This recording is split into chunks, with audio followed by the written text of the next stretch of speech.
Match হারে শাস্তি মাথা নাড়া কোচের তুগলকি ফটো এবং এই মুহূর্তে যা খবর পাওয়া যাচ্ছে অভিযুক্ত কোচকে ডেকে কথা তদন্ত কমিটির। বিস্তারিত জানবো আমাদের সঙ্গে রয়েছেন প্রতিনিধি ইরণ রায় বর্মন। ইরণ, ঠিক কি খবর রয়েছে এই সংক্রান্ত?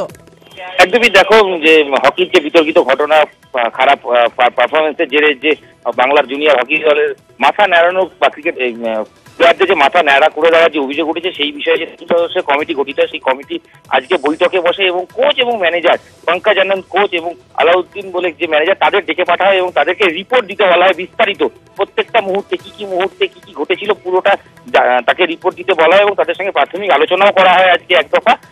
বাকি যেসব প্লেয়াররা অভিযোগ করেছিল তাদেরকে আজকে পাওয়া যায়নি, কারণ তার বেশিরভাগ প্লেয়ারই সাইয়ের।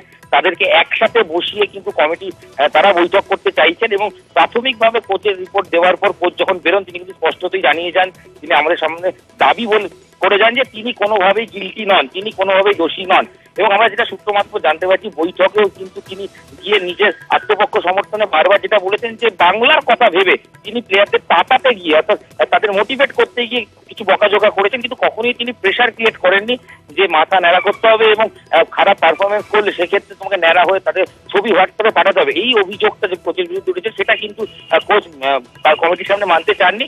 প্রাথমিকভাবে কথা বলার, কোচ এবং ম্যানেজারের কথা বলার পর 3 সদস্যের কমিটি তারা বিস্তারিত রিপোর্ট দিয়েছে এবং পরবর্তী পদক্ষেপে প্লেয়ারদের সঙ্গে যে অভিযোগ তারা করে, সেই প্লেয়ারদের সঙ্গে কথা বলেই কিন্তু পরবর্তী চূড়ান্ত সিদ্ধান্ত ঘোষণা করা হয়। ধন্যবাদ। আমরা কথা বললাম আমাদের প্রতিনিধি ইরণ রায় বর্মনের সঙ্গে। এদিকে অস্বস্তির মুখে ঘটনা তদন্তে রাজ্য হকি সংস্থা অভিযুক্ত কোচ শঙ্কর আনন্দ, তিনি ঠিক কি বলছেন শুনবো। পঙ্কজ আনন্দ, তিনি ঠিক কি বলছেন শুনবো। मैंने कमेटी से बोल दिया सर, प्लीज आप कमेटी से पूछिए ना सर। मैंने दे दिया, मैंने बोल दिया सर, मैंने बोल दिया सर। प्लीज सर, मैंने बोल दिया। No comment sir, no comment. आपको लगता है गिल्टी किया है? नहीं सर, मैं क्यों करूंगा सर, मैंने कुछ ऐसा ठीक है सर, आप कमेटी से पूछिए ना सर। Sir please sir.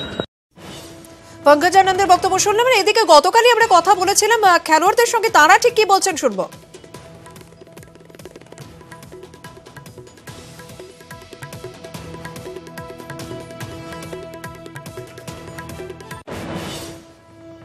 ওর আগে থেকে বলছিল কি ন্যাড়া করে দিব, এই করে দিব। ম্যাচটা হেরে গেছিলাম, তারপরে মিটিং রেখেছে। মিটিংয়ে বলছে কি আপনাদেরকে পানিশমেন্ট দিতে হবে, তাই জন্য ন্যাড়া হতে হবে। তো সবাইকে পাঠালো, আমি নিজে বলে দিচ্ছি আমি যাব না।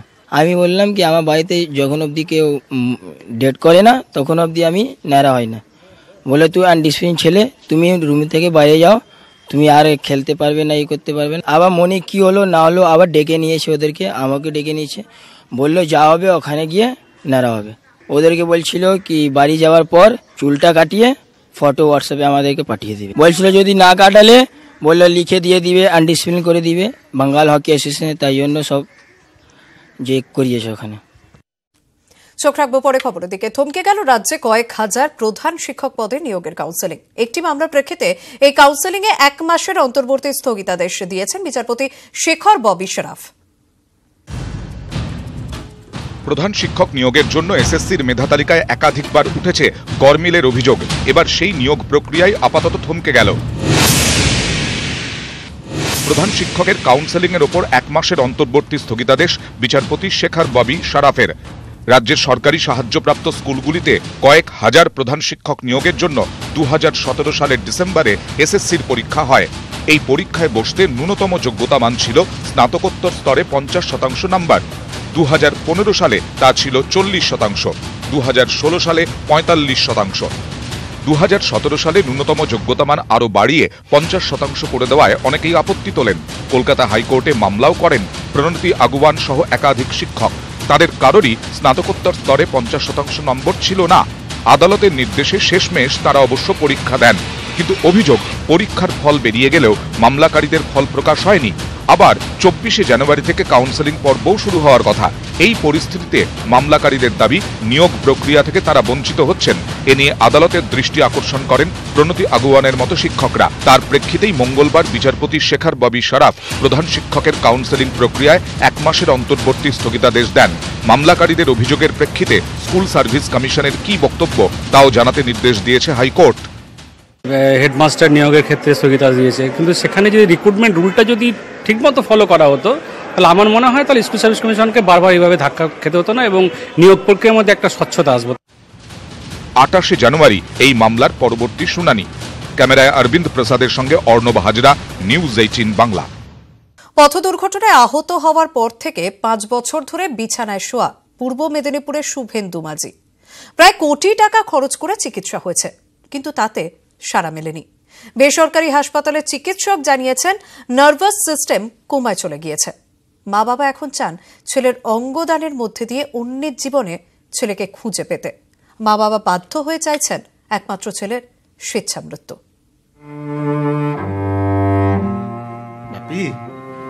বাবা উঠে বস। গত 5 বছর ধরে দিন রাত মা বাবার শুধু একটাই আরতি, একবার যদি ছেলেটা উঠে বসে। 23শে জানুয়ারি জন্মদিন। মা বাবা জানে এবারের জন্মদিনটাও ছেলে বিছানায় শুয়েই কাটাবে, তাকিয়ে থাকবে ভাষাহীন চোখে। পরিবারের একমাত্র সন্তান শুভেন্দু এভাবেই শয্যাশায়ী এবং তার কোনো সাড়া নেই, সে চিকিৎসায় সাড়া দিচ্ছে না।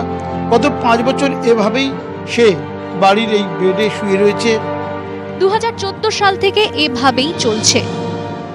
সে বছরই মোটর বাইকে বিয়ে বাড়ি থেকে ফেরার সময় হলদিয়া মেচেদা রাজ্য সড়কে দুর্ঘটনা ঘটে শুভেন্দু মাঝির। একমাত্র ছেলে শুভেন্দুকে নিয়ে অনেক স্বপ্ন ছিল মা বাবার। ছেলে ইঞ্জিনিয়ারিং পাশ করে হলদিয়াতে চাকরিও পান, বিয়ে করেন।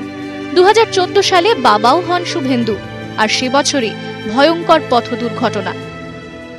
গত 5 বছরে কলকাতা, বেঙ্গালুরু সহ বিভিন্ন জায়গায় চিকিৎসা হয়েছে, প্রায় 1 কোটি টাকা খরচও হয়ে গেছে, কিন্তু চিকিৎসায় এতটুকু সাড়া দিচ্ছেন না শুভেন্দু।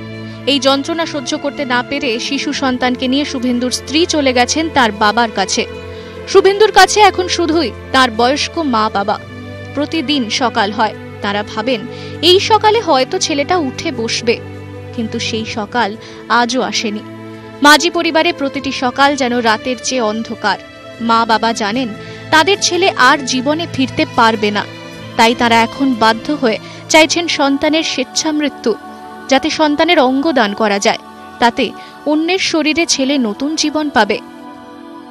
আমাদের তো বয়স হয়ে গেল, আমরা গত হয়ে গেলে কি করব? কতদিন কিভাবে লালন পালন করব? কে অঙ্গদান করলে যে আজকালে যেসব হচ্ছে সেগুলো যাতে বেঁচে থাকে থাক।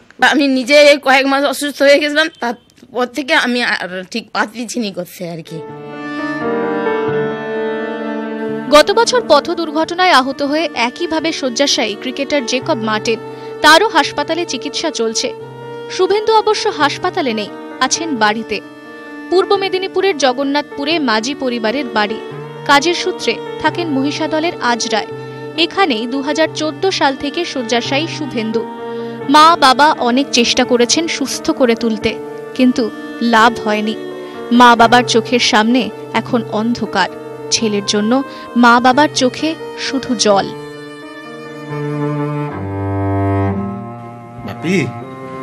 বাবা উঠে বস। পূর্ব মেদিনীপুর থেকে ক্যামেরায় প্রদীপ ভৌমিকের সঙ্গে সুজিত ভৌমিকের রিপোর্ট, নিউজ 18 বাংলা।